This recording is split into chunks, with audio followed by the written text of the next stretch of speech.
Bonjour à tous. Hier, nous avons pu découvrir les panneaux et les marquages au sol en travaillant le premier cours qui était sur la signalisation. Et donc aujourd'hui, maintenant qu'on est incollable là-dessus, on va travailler les intersections. C'est parti. Alors, les intersections. Qu'est-ce qu'on fait à l'abord d'une intersection? Alors d'abord, on anticipe. C'est-à-dire qu'on observe la signalisation horizontale, donc les marquages au sol, ou la signalisation verticale, donc les panneaux, et les balises qui peuvent vous indiquer une intersection. Ensuite, on ralentit, bien sûr. Peu importe si on est prioritaire ou pas, on ralentit toujours.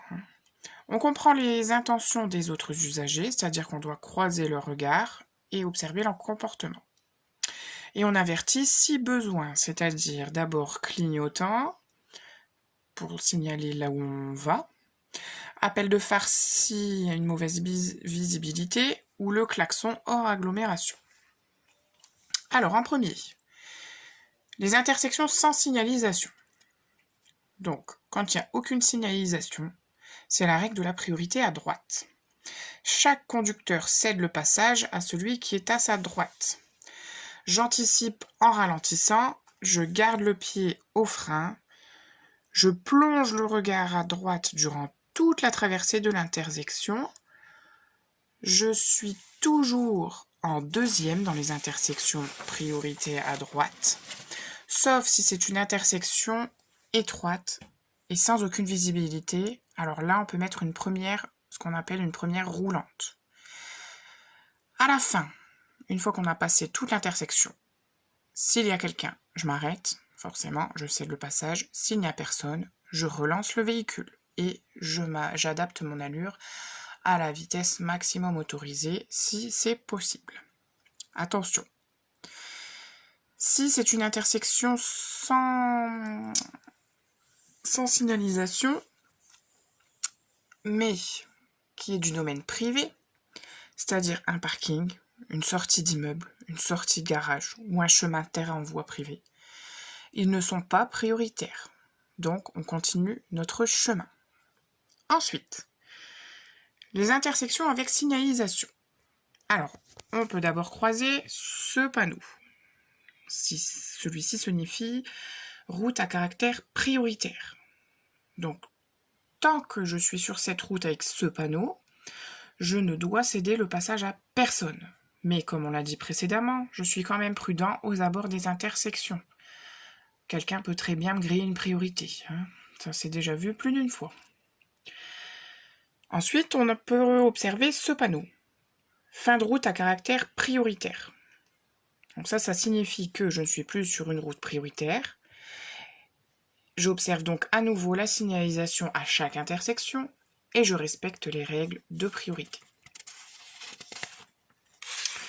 Les intersections, on peut rencontrer également ce qu'on appelle la priorité ponctuelle. C'est ce petit panneau avec une espèce de flèche dedans. Donc, je suis prioritaire uniquement à la prochaine intersection que je vais rencontrer. Ce panneau, tout le monde le connaît, tout le monde ne le respecte pas. C'est un arrêt obligatoire, je dis bien obligatoire, même s'il n'y a personne. C'est quand même 4 points en moins sur le permis de conduire, ça passe vite. Je m'arrête à la ligne blanche qui est marquée au sol et non au panneau. Les lignes blanches sont faites pour avoir une bonne visibilité aux intersections. Si je m'arrête au panneau qui est 50 mètres avant la ligne, je ne verrai rien. Et donc si je redémarre, je risque d'abord de refuser la priorité à quelqu'un et en plus d'avoir un accident. On peut croiser également ce panneau. Alors, il a toujours un petit panneau en dessous de lui. Ça signifie céder le passage. C'est pas très compliqué, c'est écrit en dessous. Je cède donc le passage à gauche et à droite. L'arrêt est non obligatoire s'il n'y a personne, mais comme on l'a dit, et je ne le répéterai jamais assez, on est toujours prudent aux intersections, même si c'est qu'un céder le passage. On arrive le pied au frein, en deuxième, on observe, et si seulement il n'y a personne, on passe. On ne fait pas un refus de priorité, ou alors on ne fait pas freiner celui qui arrive à ma gauche ou à ma droite. Ok ? Ce panneau, Priorité à droite. Alors celui-ci, généralement les élèves ne savent pas ce que c'est. Hein. Une fois que vous avez le code, on oublie. Hein. Donc ce qui veut dire priorité à droite.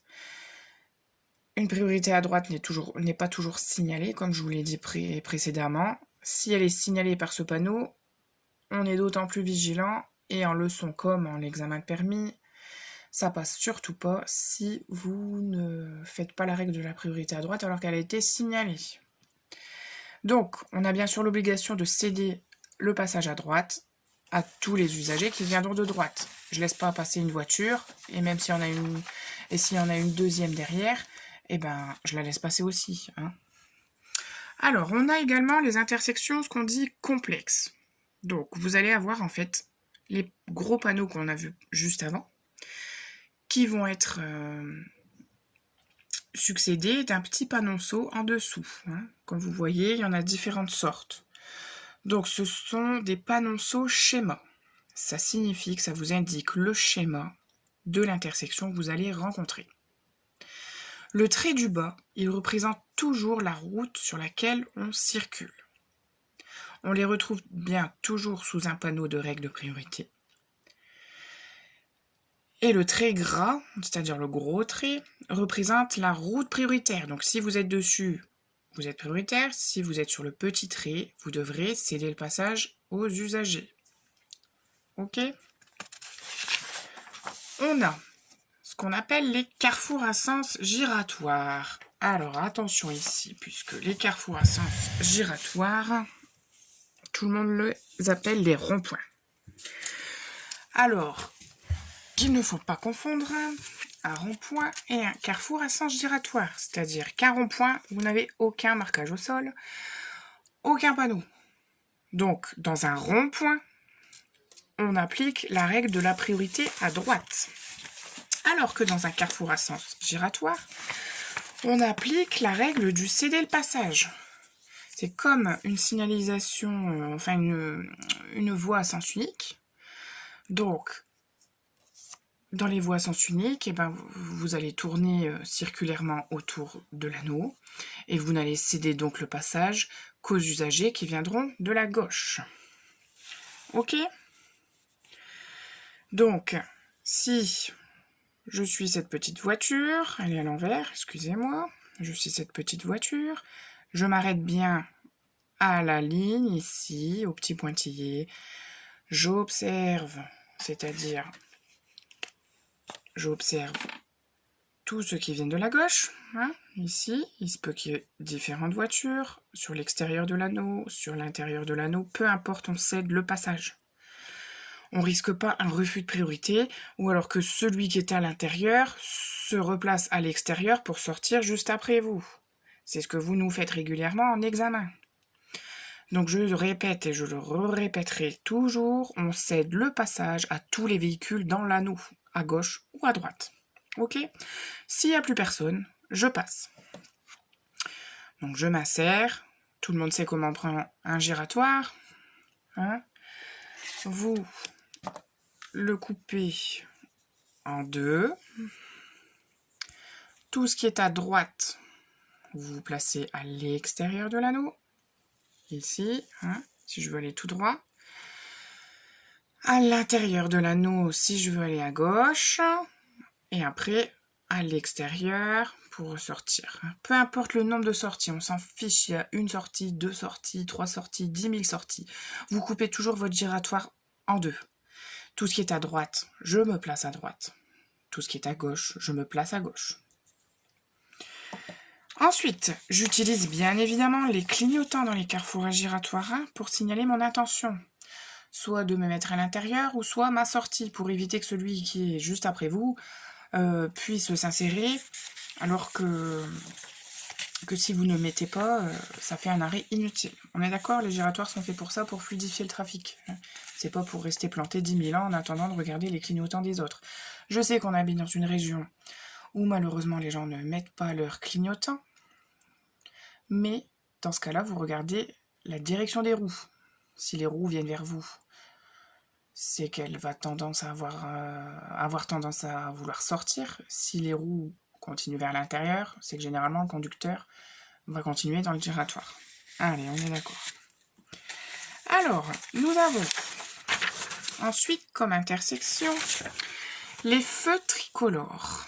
Alors, on a le feu vert. Tout le monde sait à quoi ça correspond. Je passe avec prudence, surtout s'il est vert depuis longtemps. Je ne vais pas accélérer et me mettre en excès de vitesse juste pour pas avoir le feu jaune. On est d'accord. Si je vois que le feu est vert depuis un moment et que je suis encore loin, je décélère. Donc je lâche juste le pied de l'accélérateur. Je rétrograde pas forcément. Mais je fais très attention. Ok ? Le feu jaune, ça annonce d'abord que le feu va passer au rouge. Alors le feu jaune, c'est arrêt obligatoire, hein, que ce soit une fois qu'on a le permis ou quand on passe le permis. Arrêt obligatoire, hein. Arrêtez de nous dire gna gna gna gna, le feu y était jaune, j'étais engagé. Non, il est jaune, je contrôle mon rétro intérieur pour vérifier si un véhicule n'est pas collé derrière moi pour éviter la collision. Donc si vous avez un véhicule qui est vraiment collé et qui capte rien, eh bien pour éviter l'accident, là j'accepte que vous passez le feu jaune. Sinon, on s'arrête obligatoirement. Ok ? Le feu rouge. Alors là, c'est arrêt obligatoire. Feu rouge, surtout, il y en a beaucoup ici au niveau des giratoires. Ceux qui connaissent sur Vitrolles et qui ont déjà passé le permis sur Vitrolles comprendront que les feux peuvent passer au rouge à l'instant T. C'est-à-dire qu'il est vert et hop là, rouge, parce qu'un bus passe. Donc faites très très gaffe au feu rouge, arrêt obligatoire. Ça signifie quand votre feu en plus passe au rouge, le feu des piétons passe au vert. Donc si vous grillez le rouge, vous risquez d'écraser un piéton derrière. Alors, si vous avez un panneau de signalisation qui est implanté en dessous du feu, eh bien ce panneau n'est utile que lorsque les feux ne fonctionnent pas. Il y a des villes où tous les soirs, à partir d'une certaine heure jusqu'à une certaine heure le matin, les feux s'arrêtent. Donc dans ce cas-là, vous respectez la règle des panneaux qui sont situés à la place des feux. Si les feux sont en panne et qu'il y a des panneaux, vous respectez également la signalisation de ces panneaux. S'il n'y a aucun panneau sous ces feux, eh bien c'est la règle de la priorité à droite, comme toujours. On a également les feux en forme de flèche. Alors, les feux en forme de flèche, eh ben, c'est tout simple. Ça vous indique si je vais tout droit, s'il est rouge, eh ben, je m'arrête. Je me place bien sûr dans ma voie réservée. Si je veux aller à gauche, à droite, qu'il est vert, ou alors orange clignotant, ça veut dire je peux passer seulement si je vais dans cette direction. Le feu clignotant en bas jaune. Alors celui-ci, il remplace un petit peu le vert. Cependant, il annonce généralement un petit danger. Donc on passe, mais avec prudence. D'accord ? S'il n'y a pas de panneau, c'est toujours la règle de la priorité à droite. C'est-à-dire, je passe, mais je devrais céder le passage. Ok ? Alors, on a maintenant les agents de la circulation. Alors ça, c'est vraiment dans les cas particuliers. C'est-à-dire, soit des agents de circulation sur une situation d'accident de la route. Il y a également les ouvriers sur les chantiers, mais là, généralement, ils ont plus des panneaux. Alors, ils n'ont pas des panneaux compliqués. Un panneau vert, je passe. Un panneau rouge, je m'arrête. Ils font ça sur toutes les zones de travaux. Les agents de circulation, c'est plutôt quand il y a vraiment un gros problème sur la route, ils prennent le relais et ils sont au-dessus de la signalisation verticale et horizontale.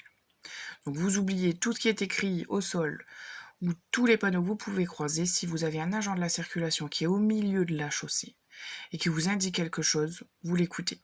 Ok ? Donc, on a... Alors, je suis désolée pour les petits dessins. C'est assez moche, mais je suis enseignante, je suis pas artiste. Donc, on a d'abord l'agent de circulation, vue de face ou vue de dos.